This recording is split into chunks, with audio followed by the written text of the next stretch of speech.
हिंदुस्तानी शास्त्रीय संगीत, हिंदुस्तानी classical music.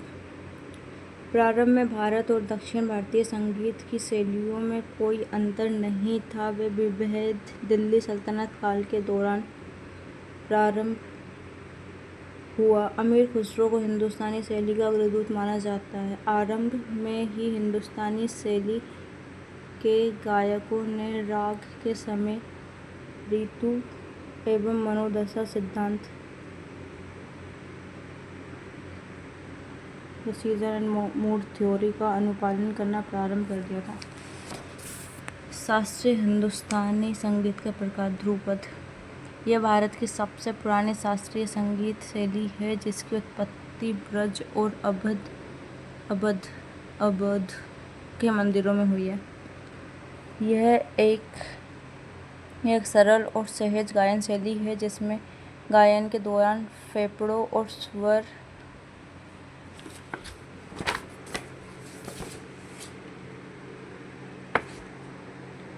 रज्जुओं का प्रयोग किया जाता है। इसमें अत्यधिक उच्च स्तर की आवृत्ति गाया जाता है। ध्रुपद के प्रदर्शन की शुरुआत आलाप से होती है, उसके बाद आलाप, जोड़, स्थायी अंतराल, संचारी आभाव, इस तरीके से होता है। ग्वालियर के राजा मानसिंह तोमर ने ध्रुपद शैली को लोकप्रिय बनाया था। अकबर के दरबार में कई प्रसिद्ध ध्रुपद गायक जैसे बैजू बावरा और सबसे प्रसिद्ध तानसेन थे। तानसेन का मूल नाम रामतनु पांडे था।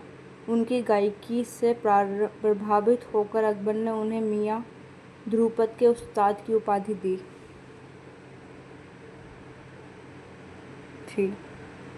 ध्रुपद के लोकप्रिय घरानों में शामिल है डागरी घराना, दरभंगा घराना, बेतिया घराना, बिष्णुपुर घराना, इसलिए कथन 2, 3 और 4 सही है। तड़वंडी घराना, तो इसमें आंसर आगरा घराना नहीं आता, बाकी दरभंगा, बेतिया और बिष्णुपुर घराना आता इसका आंसर। ख्याल फारसी भाषा का एक शब्द है जिसका अर्थ है विचार या कल्पना। ख्याल शैली की उत्पत्ति का श्रेय अमीर खुसरो को दिया जा सकता है। ध्रुपद की तुलना में ख्याल में गायकों की संरचना और शैली की दृष्टि से अधिक स्वतंत्रता प्राप्त होती है, हालांकि उन्हें विचार पर बल देने की आवश्यकता है। ख्याल शैली की गीत का स्वभाव रूमानी होता है। ख्याल शैली में प्रदर्शन 2 चरणों में होता है, छोटा ख्याल और बड़ा ख्याल।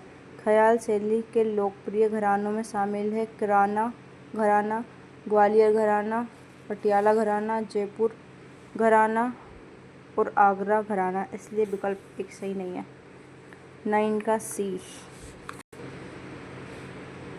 चलो भाई सब सी सही है, तुक्का था। चलो ठीक है, अब देखते इसका आंसर क्या है। क्वेश्चन क्या था, विजयनगर साम्राज्य के निम्नलिखित राजवंशों को उनके शासनकाल के काल अनुक्रम में व्यवस्थित कीजिए। तो सबसे पहले संगम था, फिर सुलूक था, फिर तुलुक और उसके बाद अराविडू। तो दक्षिण भारत का इतिहास बहुत मुश्किल से याद होता है,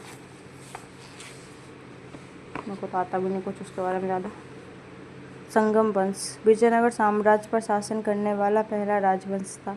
इसकी स्थापना 1336 में हरिहर प्रथम और बुक्का राय प्रथम द्वारा की गई थी। इस राजवंश ने 150 से अधिक वर्षों तक शासन किया था। इस अवधि के दौरान साम्राज्य का विस्तार इसकी बृहद सीमा तक हो गया था। संगम वंश का सबसे महान शासक देवराय द्वितीय था। उसने अपनी सेना में मुस्लिम धनुर्धारियों को नियुक्त किया था। साथ ही वह सिलोन से कर वसूलने वाला विजयनगर का पहला शासक था। उसकी मृत्यु के बाद संगम वंश कमजोर हो गया।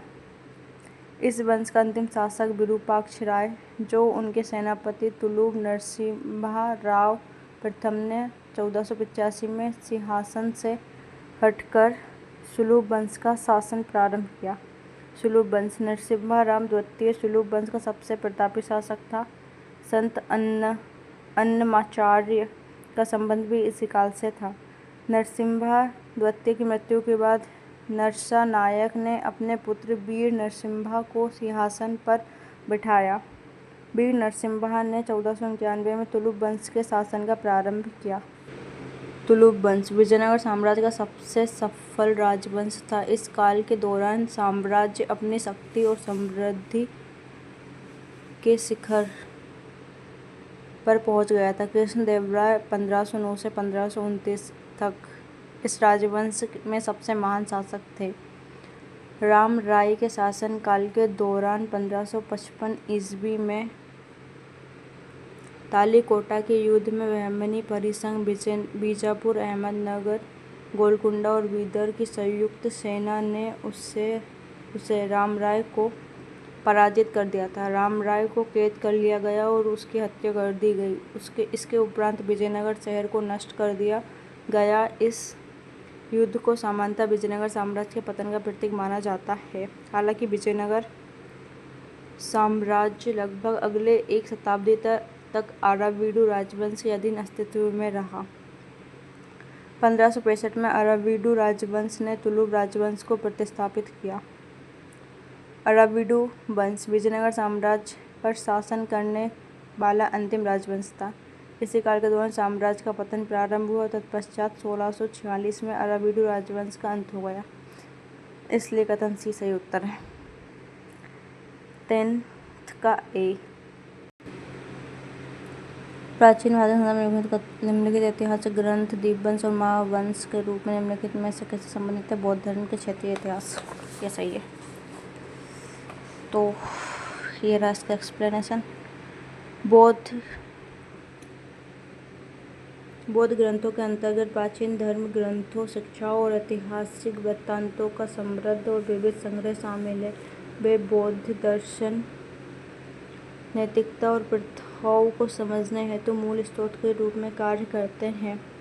बुद्ध और अन्य प्रचारकों ने अपनी शिक्षाओं को चर्चाओं एवं विमर्शों के माध्यम से मौखिक रूप से प्रसारित किया था। पुरुष और महिलाएं दोनों और संभवतः बच्चे भी इन उपदेशों एवं चर्चाओं में भाग लिया था। बुद्ध के जीवन काल के दौरान उनके किसी भी उपदेश को लिखा नहीं गया था। बुद्ध की मृत्यु के बाद लगभग 5वीं से 4वीं शताब्दी ईस्वी में उनके शिष्यों द्वारा उनकी शिक्षाओं को वैशाली में श्रेष्ठ जनों या वरिष्ठ भिक्षुओं की एक परिषद में संकलित किया गया था। वैशाली वर्तमान में बिहार में स्थित है। इन संकलनों को त्रिपिटका कहा गया था, जिसका अर्थ है 3 टोकरियाँ, जिसमें विभिन्न प्रकार के ग्रंथों को रखा गया था। त्रिपिटक के 3 मुख्य खंड विनय पिटक, सुत्त पिटक और अभिधम्म पिटक थे। विनय पिटक में भिक्षु संघ में शामिल होने वाले लोगों के लिए नियमों का वर्णन मिलता है। सुत्त पिटक में बुद्ध की शिक्षाओं का संकलन किया गया है। धम्म पिटक में दर्शन विषयों संबंधित है। जैसे अभी जोड़ी वाला दिया था ना, सही सुमेलित कीजिए, वैसे इन तीनों को एक के सामने एक देख कर ये पूछा सकता है, इसलिए इम्पोर्टेंट है।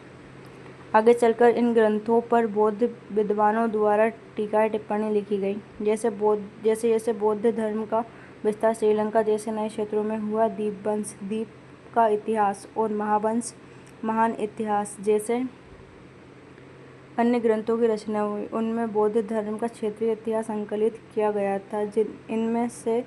इनमें से कई ग्रंथ में बुद्ध की जीवनी लिखी गई है। कुछ प्राचीनतम ग्रंथ पाली भाषा में लिखे गए हैं, जबकि बाद में रचनाएं संस्कृत भाषा में लिखी गई थी। जब बौद्ध धर्म का प्रसार पूर्वी एशिया में हुआ तो फाहियान और जुआंग जैसे तीर्थयात्रियों ने ग्रंथों की खोज में चीन से भारत आए। इन ग्रंथों को वे अपने देश ले गए और उनका अनुवाद किया। फाहियान और जुआंग चीन से आए थे। भारतीय बौद्ध शिक्षकों ने भी बुद्ध की शिक्षाओं के प्रसार हेतु ग्रंथों को लेकर सुदूरवर्ती स्थानों की यात्राएं की। बौद्ध ग्रंथ एशिया भर के मठों में कई शताब्दियों तक पांडुलिपियों के रूप में संरक्षित रहे। पाली, संस्कृत, चीनी और तिब्बती भाषाओं में रचित ग्रंथों से उनका आधुनिक अनुवाद तैयार किया गया है। इसलिए विकल्प एक सही उत्तर है।